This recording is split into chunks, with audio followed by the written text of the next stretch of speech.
we look at the details of nature, one thing stands out. This is the order, the patterns, the symmetry that surround us. You can see it in a flower, or a snowflake, or even a seashell. What we are seeing is intelligent design, which might be described as God's fingerprints upon nature. One of the more fascinating math relationships was first described back in medieval times, 8 centuries ago. The scholar's name was Leonardo Fibonacci, an outstanding Italian mathematician. He excelled in many areas, and one in particular. He generated a long list of numbers by, in each case, adding together the two previous numbers.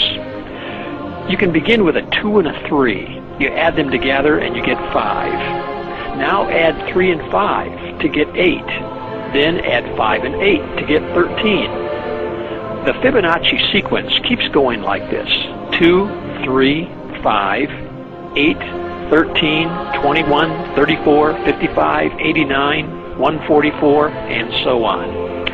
What Fibonacci realized was that this elegant list of numbers describes many items to be found in nature. For example, flower petals. L'exemple des pétales d'une marguerite. Vous dites, il n'y a pas de hasard au nombre de pétales d'une marguerite? Non, absolument. Le nombre de pétales de marguerite est en fait inscrit dans un scénario qu'on pourrait qualifier de scénario cosmologique, c'est-à-dire que tout a été prévu au départ, et que le nombre de pétales, c'est incroyable. Une seule marguerite avec 27 pétales, ça n'existe pas. Il n'y a pas de pétales, il n'y a pas de... Il n'y a pas de marguerite avec 27, c'est pas possible. C'est pas possible. Et le nombre de pétales d'une marguerite est réglé par une loi mathématique qu'on appelle la suite de Fibonacci. That there is a mathematically precise structure to the universe and everything in it. One everyday example of this precision can be found in the plants. Many plants, including elm trees, grow their leaves, twigs and branches placed exactly halfway around the stem from each other. Next in the series are plants like the beech tree, with leaves placed 1/3 of the way round the stem from the previous leaves. Third in the series are the plants like the oak, with leaves placed at every 2/5 of a turn. The holly plant is the next at 3/8, while the larch trees are the next at 5/13, and the sequence goes on and on.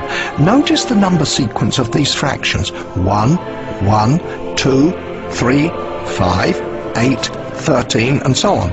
Each number is the sum of the two numbers which came just before it in the sequence. This particular mathematical pattern is called the Fibonacci series. Take, for example, the sunflower. The display of its florets are in perfect spirals of 55, 34, and 21. The sequence of Fibonacci. The sequence of Fibonacci. The sequence of Fibonacci.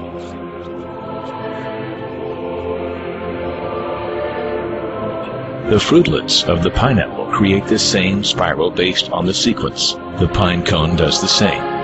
As currents move through the ocean and the tide rolls onto the shore, the waves that bring in the tide curve into a spiral that can be mathematically diagrammed onto a plot at the points 1, 1, 2, 3, 5, 8, 13, 21, 34, and 55.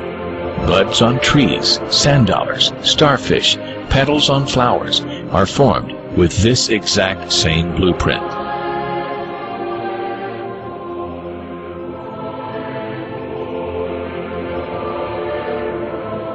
This blueprint can be seen around us on a small scale every day, but the greatest example of all is directly above our heads.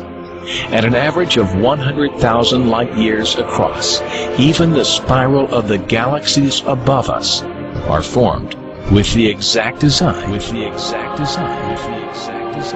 This sequence, or blueprint, appears to be the trademark of a designer, a proof of a creator.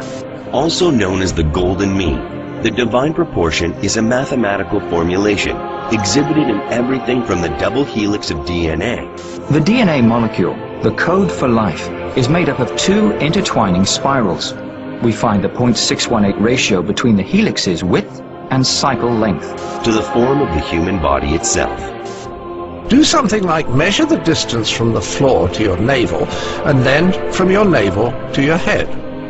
If you're well proportioned, the ratio should be 1 to 1.618, and that ratio is seen all over the beautiful body. people started noticing it. Artists noticed it. The width of the mouth in a beautiful face, for example. Yeah. Not in any face, but it had to be beautiful. If a face was beautiful, the width of the mouth was exactly 1.618 times the width of the nose. If the face wasn't beautiful, that wasn't the case.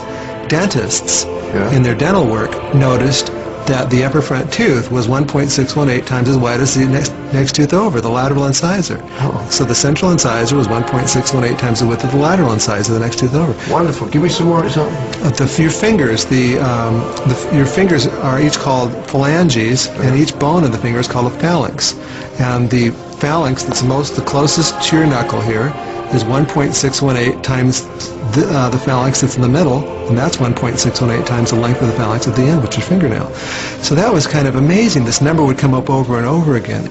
Then we find the Fibonacci ratio in heart muscles, in bronchial tube branching, even in the electrical potential of neurons, and as Roger Penrose pointed out, even in the arrangement of the brain's microtubules. As we scan our universe, from the tiny flower to the awe-inspiring galaxy, we see the fingerprint of God. We see the fingerprint of God.